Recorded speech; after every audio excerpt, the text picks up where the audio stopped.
Mike, so what is our topic today? The Illusion of Prosperity, an article we just write. And within the article, we really detail a graph. And the graph to us is our aha graph. Because we've presented it to a few people, and they said, I get it. Now I finally understand what's ailing our economy. Lance Roberts was instrumental in putting this together. And what I would like to do is walk you through this graph one line at a time, because it can be confusing when you look at the graph all as one. Yeah, tell me what this graph, represents, and then break down each line and explain them individually. So first, tell me what this graph represents. So this graph is how consumption has occurred, how consumption occurs by the U.S. consumer. Now, before we start, it's very important to understand that the U.S. consumer, you and me, your neighbors, all of us, we account for about 70% of economic activity. So over two-thirds of the economy comes from consumers spending money. So the question we want to answer is how has that kept improving over the years, and what drives it? So what we did was we came up with a relatively simple measure, which was just disposable personal income, which is your personal income minus taxes, and we subtracted from that the cost of living. So when a number is greater than zero, it means that you're making more than your essential costs. Essential costs being food, shelter, insurance, etc.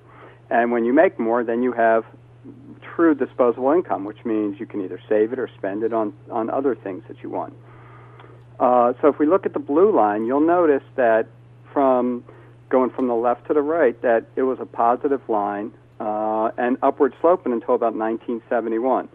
And that date is significant because that's the date that President Nixon took us off the gold standard. And by taking us off the gold standard, he basically indirectly allowed for a lot more debt to accumulate.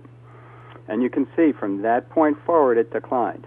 Now, it stayed above zero for almost 20 years after 1971 till about 1990-91, at which point it went negative. In other words, the cost of living was greater than what we were making. And you can see it continued to decline until about 2008, where the decline picked up speed. So the question you're probably going to ask is, well, if that's the case, why has our standard of living been the same or even better over the last 20, 30 years? So that's where the magic of debt comes in. So the green line on the graph takes the equation that we were just using in the blue line, but to disposable income, it adds consumer credit, which are your credit cards, student loans, auto loans, other forms of credit that consumers use, and transfer payments from the government. So those are benefits from the government that are basically used to consume. And what's magnificent is that when you look at this together, you can see that the green line basically was positive, and it jiggled, but it was relatively flat until almost 2008.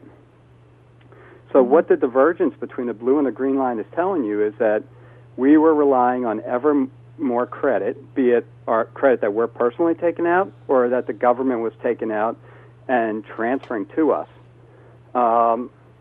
until 2008. And that's where the proverbial straw broke the camel's back. I just want to explain really quick the consumer credit line. Mm-hmm. And what that is showing you is you can see that we use more and more credit to try to keep up our standard of living.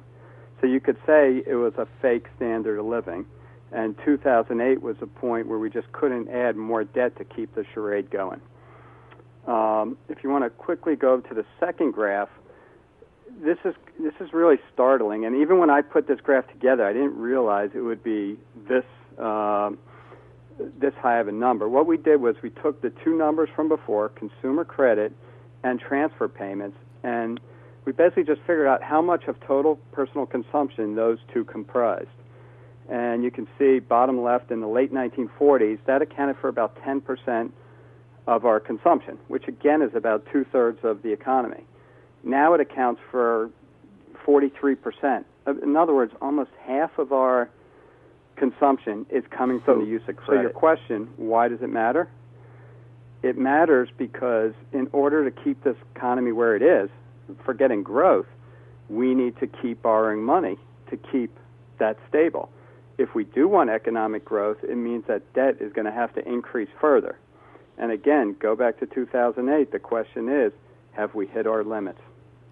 And would that be the reason, for concern for, everyone here in the market right now? I mean, it keeps hitting new heights. The economy must be great, is your thoughts, but not really. Well, here's the way we think about it.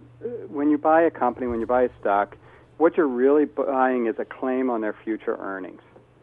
Well, corporate earnings are tied directly to the economy. So the stock market keeps going up, up, and up. Their earnings are not increasing nearly as quickly.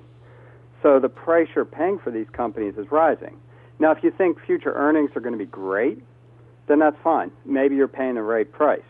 But if you look at this graph and you realize that we're kind of hitting a dead end with the ability to add more debt, one should be really concerned about the ability for the economy to grow and ultimately earnings to grow.